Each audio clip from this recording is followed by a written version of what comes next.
মিলনের আগে তাদের যে ব্যাকুলতা তাকে বলে পূর্বরাগ।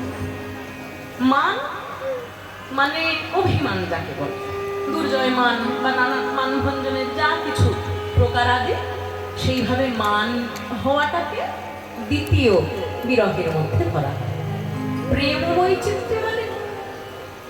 বৈচিত্র্য মানে হলো প্রিয়তম সামনে আছে, কিন্তু তবু প্রিয়তমের জন্য যদি বিরহ কখনো উদ্ভব হয় তাকে বলে প্রেম বৈচিত্র্য। কেমন? সহজ উদাহরণ দিয়ে হচ্ছে। ধরুন মায়েরা, কিছু মনে করবেন না, কীর্তন করতে করতে অনেক সময় অনেক উদাহরণ দিতে হয়, তো এবার হতে পারে সেটা হয়তো ছোট মুখে বড় কথা হয়ে যাবে, কেউ দয়া করে কিছু মনে করবেন না। এই যেমন ধরুন মায়েদের, ধরুন বাড়িতে বসে রয়েছে, স্বামী আপনার সামনে রয়েছে, আপনার সামনে বসে আছে, কিন্তু এক সপ্তাহ পরে স্বামীকে কাজের জন্য কলকাতায় যেতে হবে, স্বামী 2 দিন কলকাতায় থাকবেন, তারপর আসবে। এখন কিন্তু আপনার স্বামী আপনার কাছে আছে, কিন্তু ওই যে 2 দিন পর আপনার স্বামী আপনার কাছে থাকবে না, এই চিন্তাটা হয়ে আপনার মনের ভিতর যে ব্যাকুলতা তৈরি হবে। এখন স্বামী আছে কিন্তু তার নিয়ে কোনো চিন্তা নেই, স্বামী থাকবে না, এই প্রত্যাশায় যে মন খারাপ হওয়া তাকে বলে প্রেম বৈচিত্র্য। আর চতুর্থ প্রবাস, অর্থাৎ প্রিয়তম যখন প্রিয়তমার কাছে থাকেন না। আজকে আমরা যে লীলাটি আস্বাদন করব সেটি মূলত এই প্রবাস বিরহের মধ্যেই পড়ে। রাধারানী এবং গোবিন্দ দুটি আলাদা আলাদা স্থানে রয়েছে। কোথায় রয়েছে আমরা পরে জানব, তার আগে আমরা মহাপ্রভুর গৌরচন্দ্রিকা অংশটি শ্রবণ করব। শ্রীমন মহাপ্রভু আজ গম্ভীরার ভিতরে, মহাপ্রভু আমার হানাথ প্রাণনাথ বলে ক্রন্দন করছে। মহাপ্রভু আমার আজ কাঁদিয়া কাঁদিয়া কাঁদিয়া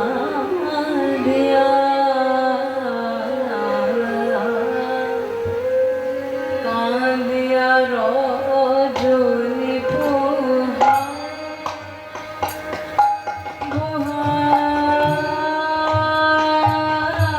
পোহায় গো, কাঁদিয়া রজনী আজ পোহায় গো, কাঁদিয়া রজনী আজ পোহায় গো, কাঁদিয়া রজনী আজ পোহায় গো, কাঁদিয়া রজনী প্রভু আমার গম্ভীরা গম্ভীরা গম্ভীরা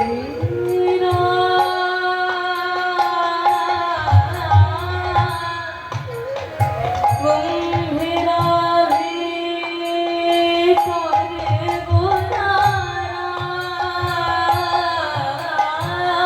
গম্ভীরা ভিতরে কাঁদিয়া রজনী পোহায় পোহায় গো, কাঁদিয়া রজনী পোহায় আজ পোহায় গো, কাঁদিয়া রজনী পোহায়। মহাপ্রভু আমার কাঁদিয়া রজনী পোহায়, কিন্তু কোথায় কাঁদছেন? মহাপ্রভু কি নিজের বাড়িতে বসে কাঁদছেন? কোথায় কাঁদছেন? দেখুন পদের মধ্যে কথাটি বলা হলো কাঁদিয়া রজনী পোহায় গম্ভীরা ভিতরে গোরারায়। তাহলে আমাদের আগে জানতে হবে গম্ভীরা মানে কি। আচ্ছা মায়েরা, গম্ভীরা মানে কি বলুন দেখি? গম্ভীরা মানে বলবেন কেন? যদি ছেলে হয় তাহলে গম্ভীর, আর যদি মেয়ে হয় তাহলে গম্ভীর। সহজ হিসাব। যদি ছেলে গম্ভীর হয় গম্ভীর, আর যদি মেয়ে গম্ভীর হয় তাহলে গম্ভীরা, নাকি? তা কিন্তু নয়। এখানে গম্ভীরা মানে আলাদা। এখানে গম্ভীরা মানে যা, সেটা আমরা এই বগুলাতে বসে বসে জানতে পারবো না। কেন? কারণ এই লীলা কিন্তু আদৌ আপনাদের নবদ্বীপে হয়নি। নবদ্বীপের মানুষের সামনে, হ্যাঁ গো মায়ের, আপনাদের সামনে যদি আমি এখন শুধু নবদ্বীপের লীলাই বলি, তাহলে আপনাদের কাছে তো এটা জল ভাত হয়ে যাবে, তাই না? আপনাদের সামনে এসে যদি আপনাদেরই লীলা আমি আপনাদের সামনে বলি, তাহলে আমার গঙ্গা জলে গঙ্গা পুজো করা হয়ে যাবে। তাই সেটা আমরা আজকে করবো না।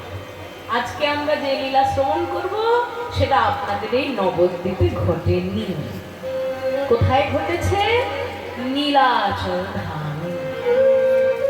নীলাচল ধামে মহাপ্রভু আমার যখন জগন্নাথ মন্দিরে প্রণাম করতেন প্রত্যেক দিন, তারপর তিনি তো এক স্থানে থাকতেন।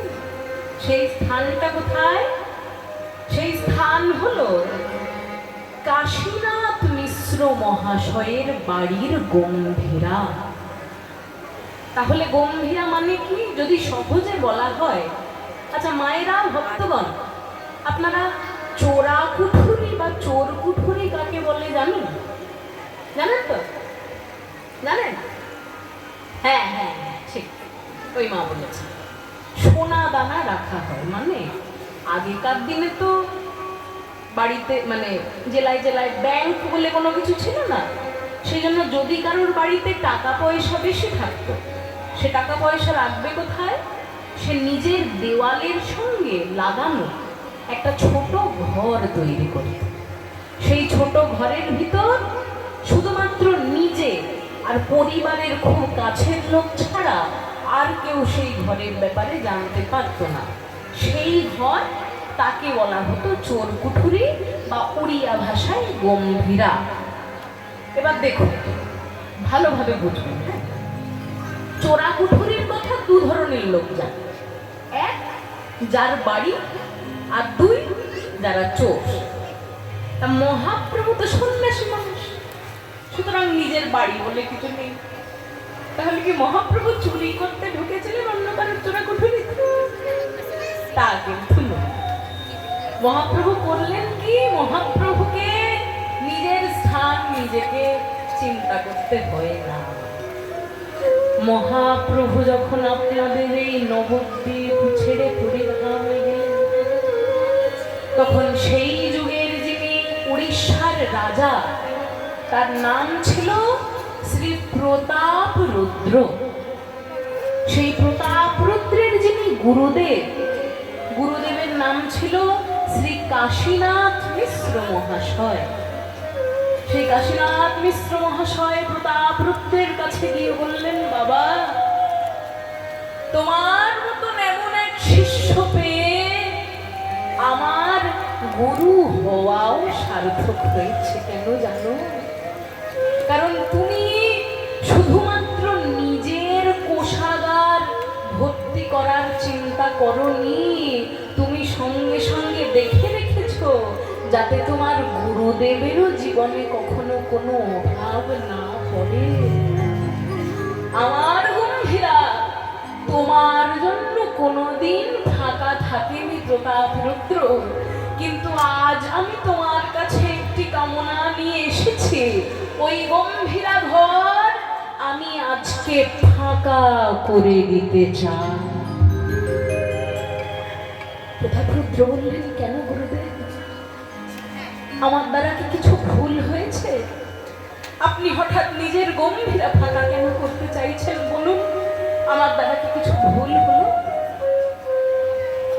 তখন প্রতাপ রুদ্রকে কাশীনাথ মিশ্র বলছে, না প্রতাপ রুদ্র, তোমার দ্বারা কিছু ভুল হয়নি।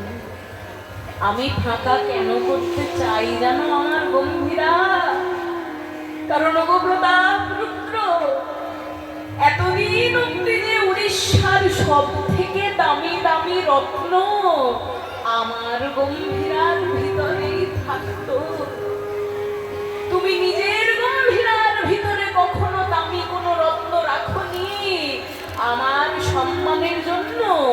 উড়িষ্যার যত দামি দামি রত্ন সমস্ত কিছু তুমি আমার গম্ভীরায় এনে রেখেছিলে, কিন্তু আজকে সেই সমস্ত রত্ন মূল্যহীন হয়ে গেছে। কেন জানো? কারণ আমার গম্ভীরার ভিতর যে এখন সব থেকে দামি রত্নটি নেই প্রতাপপুত্র। আমার ওই গম্ভীরার ভিতরে দামি দামি মণি মাণিক্য সোনা দানা যা কিছু আছে বের করে একবার সাধারণ উড়িষ্যাবাসীর মধ্যে বিতরণ করে দাও দেখি। আর আমার গম্ভীরা যখন ফাঁকা হয়ে যাবে তখন সেই গম্ভীরা আলো করে আমি আমাদের উড়িষ্যার সব থেকে বড় রত্ন, যিনি ওই নবদ্বীপ থেকে পায়ে হেঁটে আমাদের কাছে এসেছেন, ওই মহাপ্রভুকে আমি স্নান করে দিতে চাই।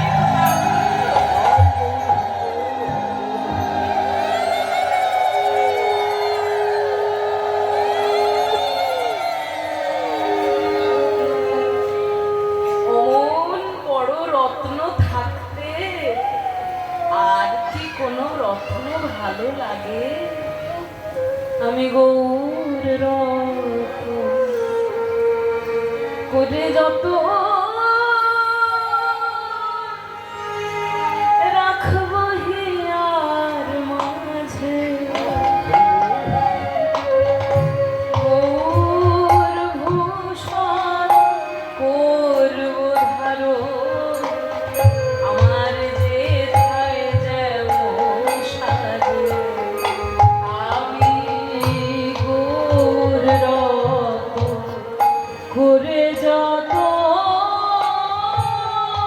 রাখবো হিয়ার মাঝে, গৌর ভূষণ করব ধারণ, যেখানে যেমন সাজে। আমি গৌর বরণ ফুলের ঝাপায় লোটন বাঁধবো চুলে, গৌর বরণ ফুলের ঝাপায়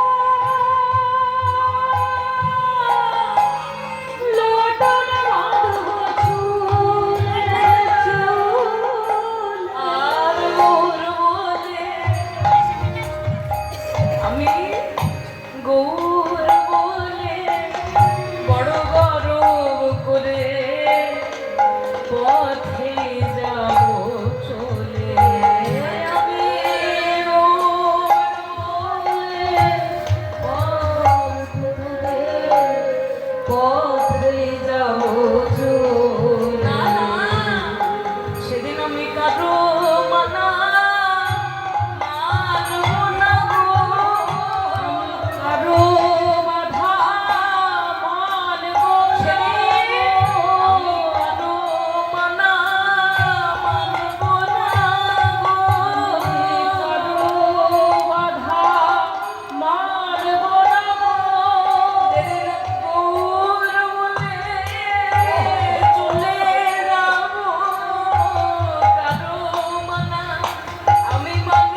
বিশ্বের সব থেকে বড় রত্নকে যে আমি নিজের গম্ভীরায় রাখবো। প্রতাপরুদ্র বললেন, তাই হবে গুরুদেব। এই বলে প্রতাপরুদ্র কাশীনাথ মিশ্রের পুরো গম্ভীরা একেবারে ফাঁকা করে দিলেন এবং ফাঁকা করে সেই গম্ভীরার ভিতরে আমার মহাপ্রভু স্থান পেলেন। গম্ভীরার ভিতরে, আচ্ছা মায়েরা, এই গম্ভীরা আপনারা দেখবেন কি করে? আপনারা যখন পুরীধামে যাবেন, পুরীর যে বড় রাস্তাটা আছে না, যেখান থেকে রথ বেরোয়, পুরীধাম কারা কারা গেছেন একবার হাত তুলুন দিকে। আচ্ছা, গেছেন তো?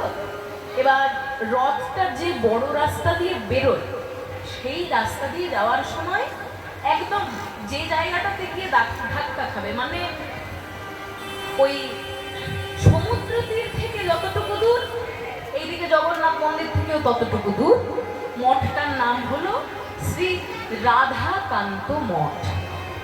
ওই রাধাকান্ত মঠই হলো আসলে সেই গম্ভীরা, যে গম্ভীরার ভিতরে মহাপ্রভু আমার বাস করতেন। সেই রাধাকান্ত মঠে মহাপ্রভু আর আমার ক্রন্দন করছেন। কিন্তু আজ মহাপ্রভু আমার একা ক্রন্দন করছেন না, কার সঙ্গে ক্রন্দন করছেন?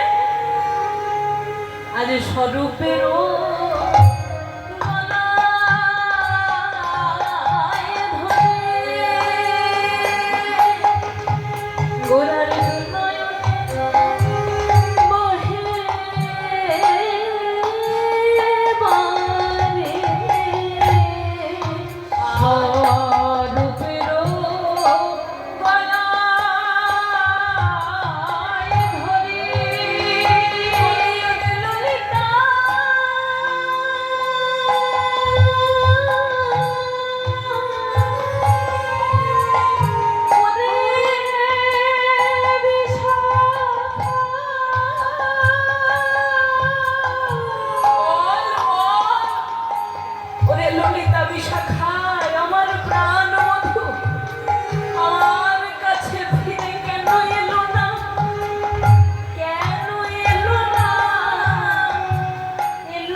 এই স্বরূপ দামোদর ছিলেন মহাপ্রভুর বাল্য বন্ধু, একেবারে ছোটবেলা থেকে ক্লাসমেট, একসঙ্গে পড়াশোনা করেছেন। তার নাম ছিল শ্রী পুরুষোত্তম আচার্য। যেদিন মহাপ্রভু আমার সন্ন্যাস গ্রহণ করলেন, পুরুষোত্তম আচার্য মনে মনে ভাবলো, গো ভাই, আমার নিমাই যদি একবার নবদ্বীপ ছেড়ে চলে যায়, তাহলে আমার আর এই নবদ্বীপে থেকে কি হবে বলো? আমার সব থেকে কাছের বন্ধু নিমাই, সে যদি আমায় ছেড়ে চলে যায়, তাহলে যে এই নবদ্বীপ আমার কাছে চিরকালের মতো অন্ধকার হয়ে যাবে। তাই আমি আর থাকবো না এই নবদ্বীপে, আমিও সন্ন্যাস নেব। আমিও সন্ন্যাস নিয়ে আমার নিমাইয়ের সঙ্গেই জীবন কাটাবো। তাই পুরুষোত্তম আচার্য চলে গেলেন কোথায়? বেনারস ধামে। বেনারস ধামে একদিকে শুরু করলেন শাস্ত্র চর্চা, আর একদিকে শুরু করলেন সঙ্গীত চর্চা। মহাপ্রভু আমার পড়াশোনা এবং গান বাজনা দুটোই তো ভারী ভালোবাসে। তাই মহাপ্রভুর সঙ্গে যাতে সারা জীবন কাটাতে কোনো অসুবিধা না হয়, সেই জন্য ভালোভাবে সমস্ত শিক্ষায় পারদর্শী হয়ে পুরুষোত্তম আচার্য সন্ন্যাস নিলেন। পুরুষোত্তম আচার্য সন্ন্যাস নেওয়ার পর তার নাম হলো শ্রী স্বরূপ দামোদর। আচ্ছা, এই যে স্বরূপ দামোদর নাম, এই স্বরূপ দামোদর নামটা হলো কেমন ভাবে?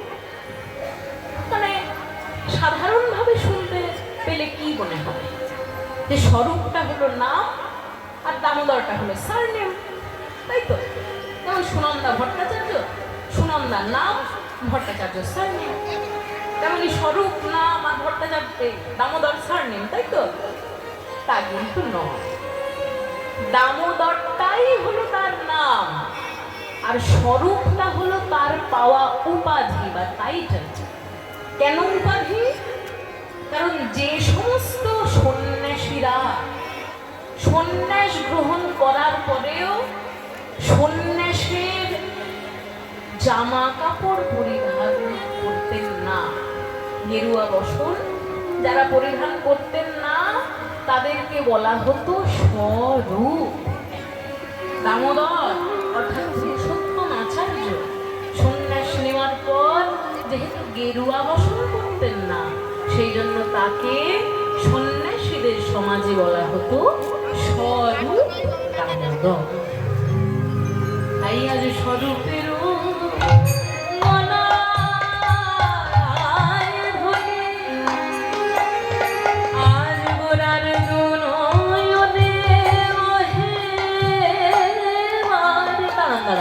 গলায় ধরি বললাম, তখন যে আমি জোরে জোরে ওরে ললিতা ওরে বিশাখা বলে উঠলাম, কই আপনারা আমাকে প্রশ্ন করলেন না তো যে আমরা তো এখন বহুত চন্দ্রিকা শুনছি, তাহলে ললিতা বিশাখা কোথা থেকে এলো?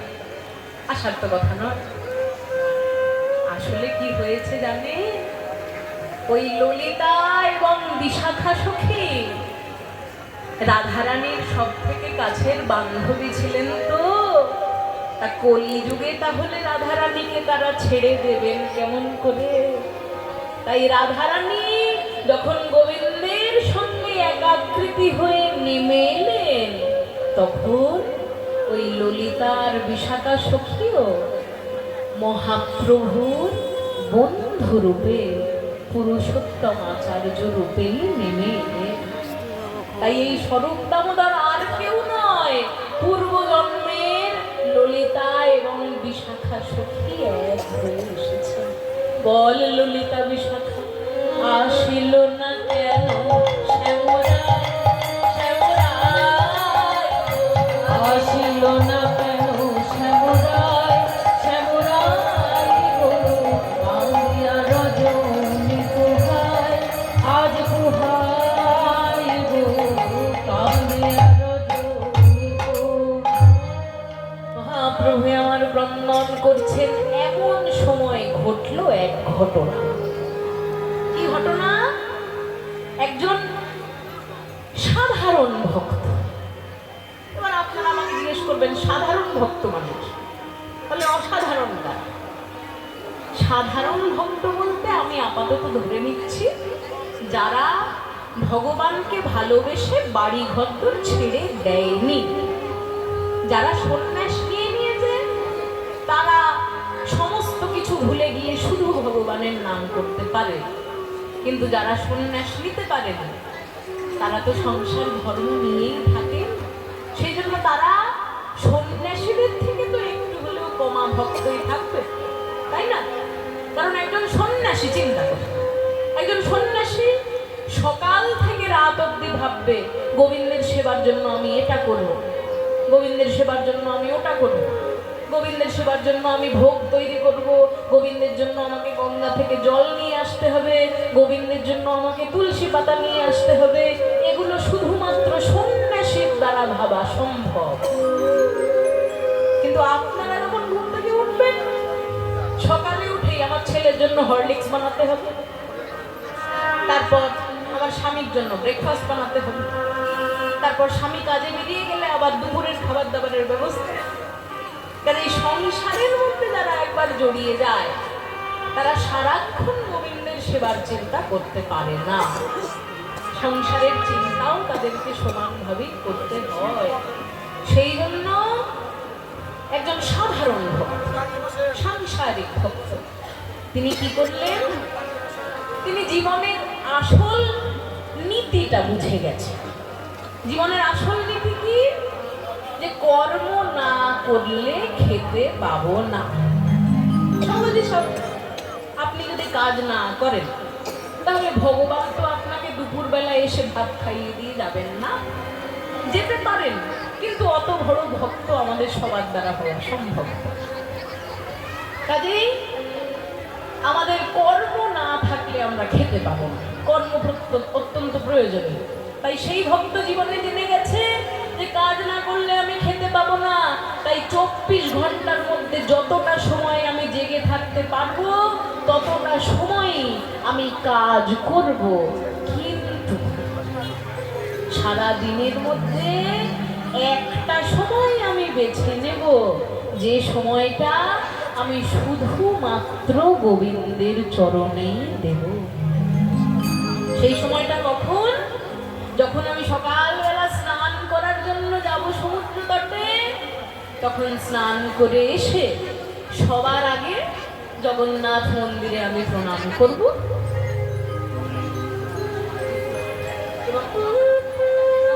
মন্দিরে প্রণাম করে তারপর আমি সমস্ত কাজে লাগব। তাই সকালবেলা স্নান করার পর জগন্নাথ মন্দিরের দিকে যখন ভক্ত ছুটে যায়, তখন যেতে যেতে পথে যাকে দেখতে পায় তাকেই বলে, ভাই কলিযুগে নাম বিনা গতি নাই। তাই একবার আমার সঙ্গে গাও দেখি, ভজ শ্রীকৃষ্ণ কহ শ্রীকৃষ্ণ লহ শ্রীকৃষ্ণের নাম। শ্রীকৃষ্ণ কহ শ্রীকৃষ্ণ লহ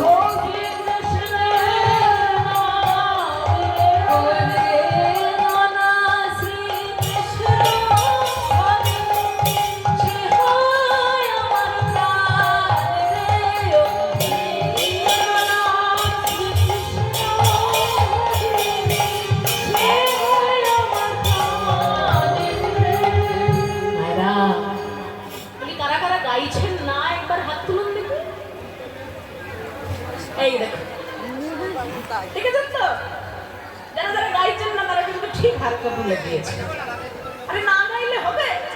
শুনুন, এই যে আপনাদের মহাপ্রভু, এই মহাপ্রভু কি আমাদের মানুষ নাকি আপনাদের মানুষ গো?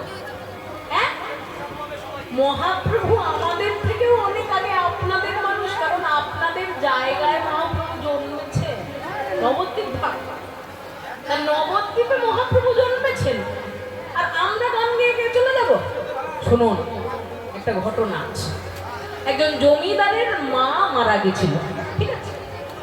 জমিদারের মা মারা গেছে, শ্রাদ্ধের দিন জমিদার ভাবছে যে শ্রাদ্ধের দিন একটু কান্নাকাটি হলে ভালো হয়।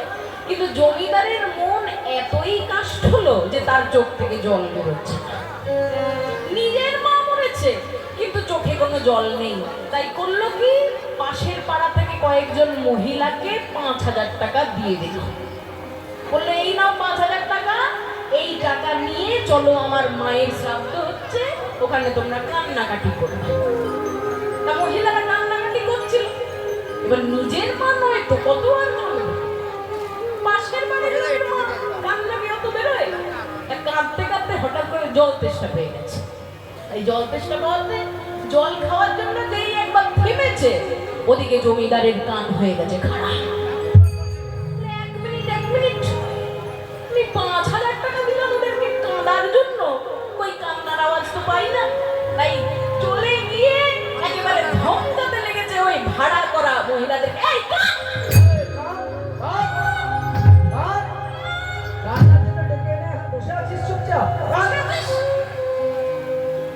তখন সেই মহিলারা হাওয়া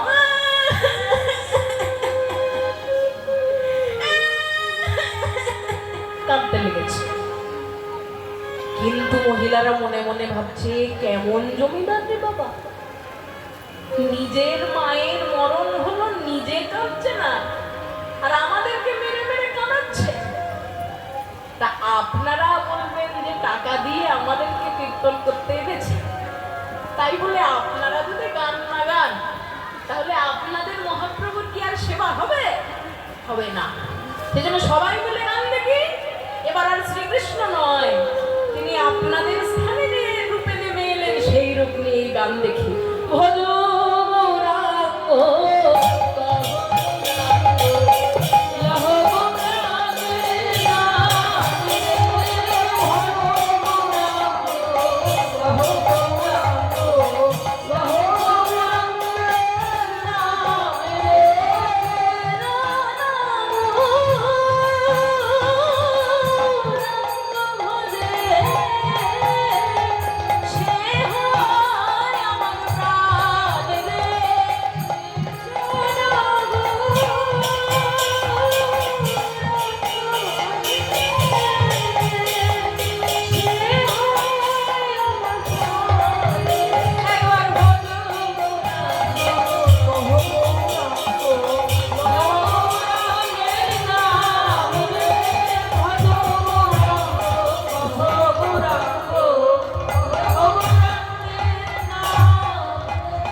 যে মানুষ যে জিনিস ভালোবাসে, বুঝলেন, সেই জিনিসের গল্প 10 মাইল দূর থেকেও মানুষের কানে চলে আসে। এই আপনাদের বাড়ি বগুলাতে তো, যদি কৃষ্ণনগর, কিছু মনে করবেন না, কিছু কিছু মায়েরা, বুঝলেন, ঝগড়া জিনিসকে ভারী ভালোবাসে, ভারী ভালোবাসে। মানে নিজের বাড়িতে ঝগড়া ঝামেলা হলে ব্যাপারটা খারাপ, কিন্তু যদি পাশের বাড়িতে ঝামেলা হয় তার থেকে ভালো কিছু হয়। কাজে যারা ঝগড়া ঝামেলা ভালোবাসে, যদি বগুলায় বসে বসে কৃষ্ণনগরে ঝগড়া হয় না, ঠিক খবর পেয়ে যাবে। তুই জানিস কৃষ্ণনগরে ওই বাড়িতে ওই পাড়াতে ওদের সঙ্গে ওদের ঝগড়া হচ্ছে। তুমি করো না, এখনই গল্প বলে দেবো, বলো নাকি? এই যে দেখছেন আমার সঙ্গে যিনি করতাল বাজাতে বাজাতে দোহাটি করছে, ওনার নাম হলো শ্রী বিশ্বনাথ ঘোষ মহাশয়। উনি, ওনার কম বয়সে সুগার ধরা পড়েছে, ঠিক আছে, এবার ডায়াবেটিস পেশেন্ট, সেই জন্য মিষ্টি খেতে পারে না। ডাক্তার বলেছে ভাত রুটি অল্প খাবে আর মিষ্টির কথা তো ভুলেই যাবে। কিছুদিন আগে ওনার দাদার ছেলের অন্নপ্রাশন গেছে, বুঝলি, অন্নপ্রাশন। বাড়ির লোক আলোচনা করছে কি কি আনা হবে। এই এত কেজি চাল হলো, এত কেজি আলু পোস্ত হলো, এত কেজি ডাল হলো, সমস্ত আলোচনা করছে, কিন্তু মিষ্টির আলোচনা করছে। কেন? কারণ মিষ্টির কথা শুনে যদি ওনার মন খারাপ হয়ে যায় তাহলে তো বিপদ। সেই জন্য মিষ্টির আলোচনাই না সামনে করেনি। কি করলো? বাড়ির লোকজন বললো যে বিশ্বনাথ যাও একটু মুদিখানার দোকান থেকে 1 কেজি মুড়ি কিনে নিয়ে আসো দেখি। তাই মুড়ি কিনতে বেরিয়েছে বিশ্বনাথ বাবু। আর তখন বাড়ির লোকজন দরজা জানলা বন্ধ করে দিয়েছে, বন্ধ করে ফিস ফিস করে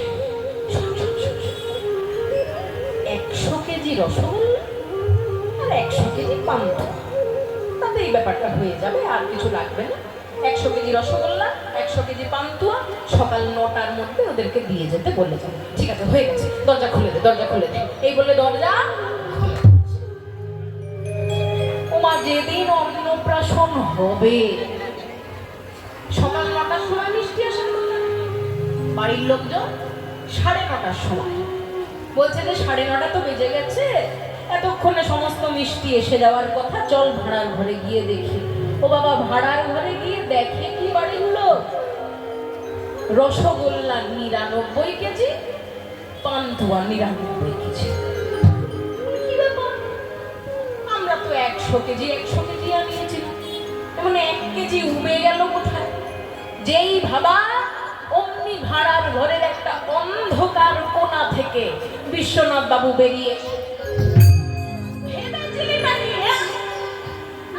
সামনে আলোচনা করবি না মানে কি আমি জানতেও পারবো না?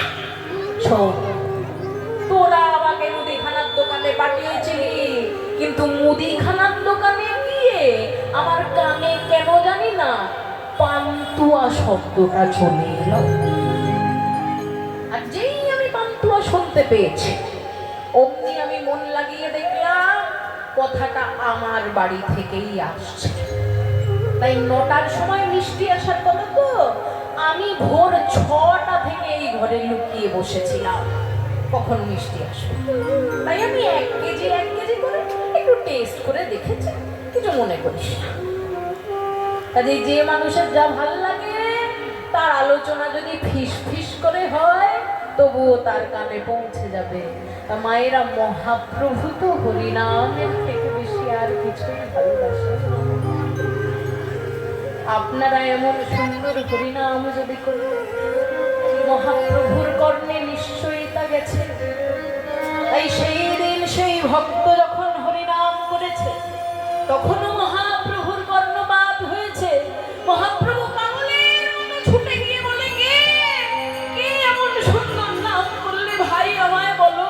উন্মাদের প্রায় গোনা ছুটে ছুটে ভাই, উন্মাদের প্রায় গোনা ছুটে ছুটে ভাই, উন্মাদের প্রায় গোনা ছুটে ছুটে ভাই। কি নাম করলে বলো একবার? আর যে করে গোবিন্দ ধরে তার পায়, হরে গোবিন্দ ধরে তার পায়, হরে গোবিন্দ ধরে তার পায়। চিন্তা করে দেখো, সে যুগের উড়িষ্যাবাসী তো এই কথা জেনে গেছে যে বাসুদেব ঘোষ কহে জোড় করি হাত, যেই গৌর সেই কৃষ্ণ সেই জগন্নাথ। সেই ভক্ত মনে মনে ভাবে যে জগন্নাথের মন্দিরে যাব বলে আমি যাচ্ছি, যে শ্রীকৃষ্ণের নাম মুখে নিয়ে আমি গান গাইছি, সেই জগন্নাথ সেই শ্রীকৃষ্ণই যে কলিযুগে মহাপ্রভুতে নেমে এলেন, আর সেই মহাপ্রভু আমার চরণ ধরেছে, এটা কি আমার মহাপাপ হবে না? ভক্ত বলে, প্রভু দয়া করে আপনি আমার চরণ ছেড়ে দিন, দয়া করে আপনি আমার চরণ ছেড়ে দিন, কারণ আমার চরণ ধরায় আপনার কি লাভ হবে আমি জানি না, কিন্তু আমার বোধহয় অনেক বড় পাপ হয়ে যাবে। প্রভু দয়া করে আপনি চরণ ছেড়ে দিন। মহাপ্রভু বললেন, ভাই, কৃষ্ণের নাম যখন তুমি একবার মুখে নিয়েছ, তাহলে কৃষ্ণ কোথায় আছে নিশ্চয়ই তা তুমি জানো। ছোট ছোট বাচ্চাদের যদি কখনো খেলতে খেলতে ব্যথা লেগে যায়, তারা চেঁচিয়ে উঠে বলে, মা কোথায় তুমি? কেন বলে? কারণ ছোট বাচ্চারা জানে যে মায়ের নাম যদি একবার তারা করতে পারে, মা নিশ্চয়ই ছুটে তার কাছে চলে আসবে। মা কাছে থাকে, মায়ের ঠিকানা বাচ্চারা জানে, তাই তো মা বলে ডাকে। তা ভাই তুমি যদি কৃষ্ণ নাম মুখে নিয়েছো, নিশ্চয়ই তুমিও জানো কৃষ্ণকে কোথায় পাওয়া যাবে।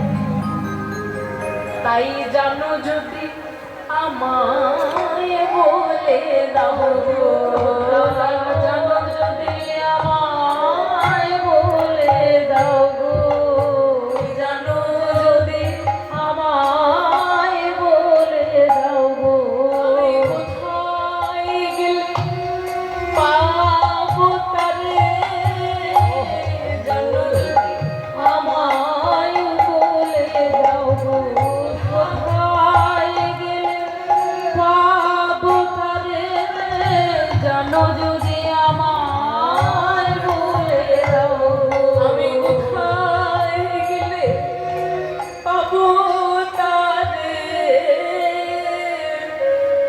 ভাই যার নাম শোনায় আমায় পাগল বলে, জানো যদি পাগল তারে, নাম শোনায় আমায় পাগল